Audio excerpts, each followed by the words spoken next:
Super Mario 64 is very good, but it also shows its age in many areas. I collected all 120 stars in this playthrough, and according to my Switch, I beat the game in roughly 25 hours. I played this on the 3D All-Stars Switch port. I had technically played a little bit of it before, but I wouldn't really count it. Several years ago, I had tried to play an emulated version on my phone. This functioned, but trying to replicate a control stick and several buttons on a touchscreen for breakneck speed platforming obviously had several problems. I was amazed upon opening the Switch version at just how easy the movement really was. The movement in Mario 64 is complex, but it immediately opens so many doors for how you can move around the world. Mario has a basic jump. He jumps a little higher if you jump twice in place. He has a triple jump, which can go insanely high, but it requires you to manage your space and timing. There's a backward somersault, which lets you get up to high places when standing still. This can also be done with the side flip, but that one works while running. My favorite move in the entire game, though, is the long jump, which I was unable to perform back when I tried to play this on my smartphone. Here, though, it's effortless. The number of tools available to Mario allow him to be very creative in how he traverses the open-ended level design. This also means the player has several opportunities for creative skips. Some might be disappointed by this, but I always found it to be very rewarding. It also makes the stages that you have to traverse multiple times much easier. The movement is always fun and engaging. Even the act of going from point A to point B is immensely enjoyable. Just look at how speedrunners can cruise through this game. However, even though the movement options are some of the best available in a 3D platformer, the platforming is not always fair. Some parts are honestly ridiculous. The reason for this? The camera. 64 has one of the worst cameras that I have ever had to endure. In several areas, it is near impossible to angle the camera in a way that makes it clear how you need to move. Sometimes the camera gets stuck behind walls or refuses to turn, which just means you don't get to see anything. This is unacceptable in a platformer. I have since started Super Mario Sunshine, and the camera in that game feels heavenly in comparison to 64. Though that game comes with its own issues that I will likely talk about next time. To be fair, 64 was one of the earliest forays into 3D game design, and for its time, the camera was revolutionary. But that was 1996. Now that the game is being re-released in 2020, Nintendo looked at that design and decided to do jack shit. It functions exactly as it does in the N64 version. Pretty much everything in 3D All-Stars is the same as the N64 version.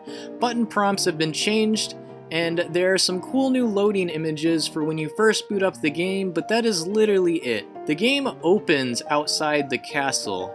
There's a nice big field to run around in before you have to deal with anything too stressful. This helps you to get accommodated to the movement in a safe environment. The story is basically Princess Peach has been kidnapped and something about a cake.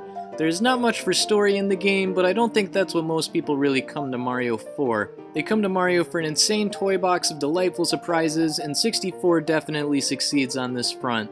The castle is filled with secrets that are a joy to find, there are hidden stages, and some even give you new abilities that you can use in other stages. Every level is a majestic painting that the player jumps into to unlock an extraordinary new world. Several of them focus on interesting gimmicks that affect how you traverse the world or complete challenges. I know many find gimmick to be a derogatory term, but I have personally always loved them. In Wet Dry World, the height that you jump into the painting determines the height of the water in the level. In Tick-Tock Clock, jumping in at different times changes the timing of the moving platforms. One of my favorite worlds in the game was Tiny Huge Island. When I first ran to the right and saw the painting just get bigger and bigger and bigger, it blew my mind. I found nearly all of the worlds to be memorable, and I think they're all worth visiting. I collected every star on every level, but many of them were more difficult than others. The 100 coin stars were often particularly bad, but I actually kind of enjoyed them because they forced me to explore every section of a level. I greatly appreciated this, and I found a lot of new things as a result. Fun fact for any who are stuck on Tiny Huge Island's 100 coin star, if you ground pound the giant Goombas, they give you 5 coins instead of 1. This makes it from near impossible to ridiculously easy. The game has many things that are easier in certain ways that it does not necessarily teach you. Speaking of TikTok clock, for those who don't know, this level was actually an early prototype for Hell, and it was developed by Satan himself. Every time you fall, you get knocked into a bottomless pit, and you have to climb the entire clock again. This makes it very frustrating when you are still learning the level, and it can be incredibly punishing when you want to explore it. Tall Mountain suffers from a similar issue, but I actually enjoyed it there because it forced me to find several other ways up the mountain, and I realized that there were many skips and paths besides just the obvious. The game is often difficult, and sometimes this stems more from the camera than the design. It can also be very difficult to make 180-degree turns at times, which makes some sections straight bullshit. The plethora of movement options, though, allows you to be very creative in how you tackle every problem. I thought collecting 100 coins on Rainbow Ride would end up being the hardest task. It comes at the end. But by the time I had gotten there, I had mastered the controls, and I was actually able to do this on my first try. I had admittedly died several times learning the layout on the other stars in that level though. Some of the puzzles were ridiculously obtuse, and I will admit that I did have to resort to Googling for a few of them.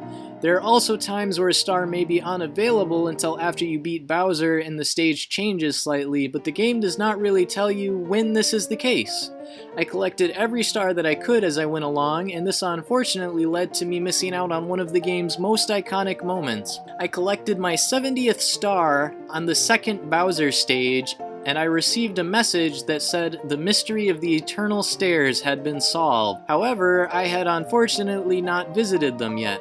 While this issue may be unique to me, I was disappointed that my desire for completionism led me to miss out on a major moment. The boss fights in 64 are all very similar, but it does feel satisfying to complete them. Each one is led up to by a linear platforming challenge, which is a nice change of pace from the open worlds of most levels.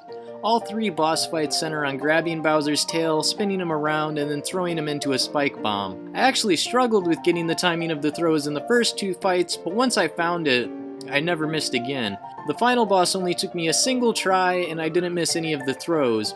Regardless, the sense of scale still made it seem like a satisfying end. I would say beating the game is definitely worth your time, but I would only recommend completionism if you enjoyed your time with it.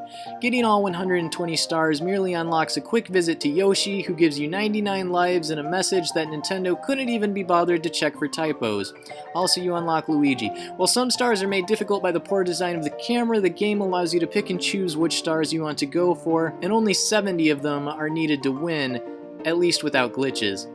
I think 64 has many flaws and it shows its age in a lot of respects, but it's still a quality game even in 2020. I would recommend this to anyone who has an interest in platforming, and I give it a 4 out of 6 for very good. Next time, I will review the second game in this collection, The Tropical Wonderful World of Super Mario Sunshine.